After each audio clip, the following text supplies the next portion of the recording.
أكبر كبيرة والحمد لله بكرة وأصيلة الله أكبر. الحمد السلام علیکم. وعلیکم السلام ورحمۃ اللہ. الحمد للہ والصلاة والسلام علی سیدنا رسول اللہ وعلی آلہ واصحابہ ومن والہ. احباب، آج ہمارا فقہ اسلامی فقہ حنفی کا پیریڈ ہے اور ایک مسئلہ. السلام علیکم. وعلیکم السلام.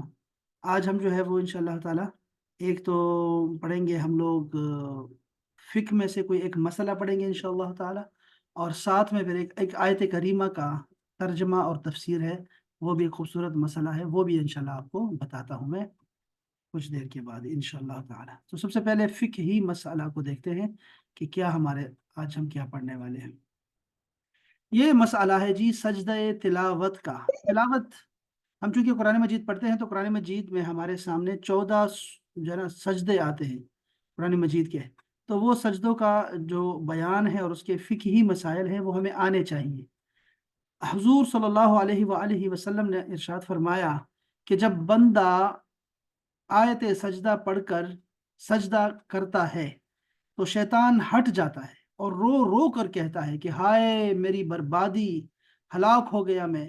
ابن آدم کو سجدے کا حکم ہوا تو اس نے سجدہ کیا، اس کے لیے جنت ہے، اور مجھے حکم ہوا میں نے انکار کر دیا، میرے لیے دوزخ ہے. یہ مسلم شریف کی حدیث پاک ہے جو کہ سنی بہشتی زیور میں اس کو نقل کیا گیا ہے. تو یہ دو کتابوں سے اس کو سمجھتے ہیں تاکہ سجدہ تلاوت سے متعلقہ کوئی مسئلہ ایسا نہ ہو جو ہمیں نہ پتا ہو.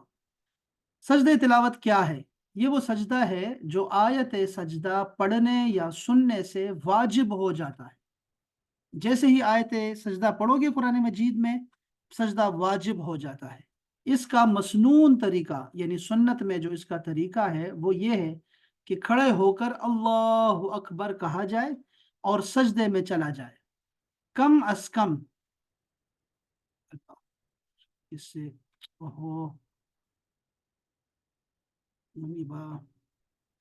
اچھا کم از کم 3 بار سبحان ربی الاعلیٰ کہا جائے، پھر اللہ اکبر کہتا ہوا بندہ کھڑا ہو جائے. دوبارہ سے بتاتا ہوں میں.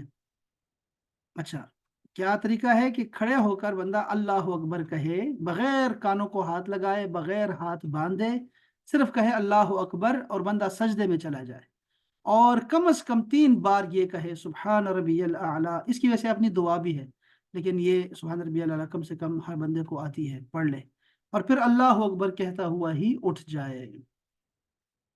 سجدہ تلاوت کا مسنون طریقہ کیا ہے اس بارے میں مسئلہ سمجھتے ہیں. سجدہ تلاوت میں پہلے پیچھے دونوں بار اللہ اکبر کہنا سنت ہے، یعنی پہلے بھی اور بعد میں بھی اللہ اکبر کہنا سنت ہے. اگر کوئی یہ نہیں کہتا تو سجدہ ہو جائے گا اس کا، ٹھیک ہے. اور پہلے کھڑے ہو کر پھر سجدہ میں جانا اور سجدے کے بعد کھڑا ہو جانا، یہ دونوں مستحب ہے. مستحب کا مطلب ہوتا ہے کہ ثواب ہوگا اگر کوئی ایسا کرے گا کہ کھڑے ہو کر ہی سجدے میں جائے اور پھر کھڑا ہو جائے. یہ کھڑے ہونا پہلے اور بعد میں یہ مستحب ہے، یعنی ثواب ہوگا اس کا.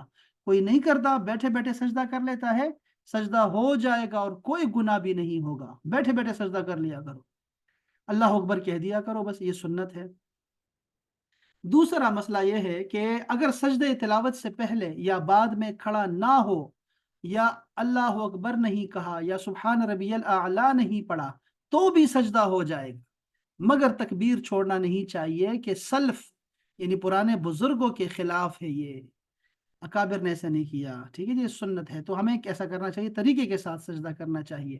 ویسے آپ بیٹھے بیٹھے تلاوت کر رہے ہیں اور آیت سجدہ پڑھی، آپ قرآن مجید کو سائڈ پہ رکھ کے سجدے میں چلے جائیں فوراً. بس بہترین طریقہ یہی ہے کہ اسی وقت سجدہ ادا کریں.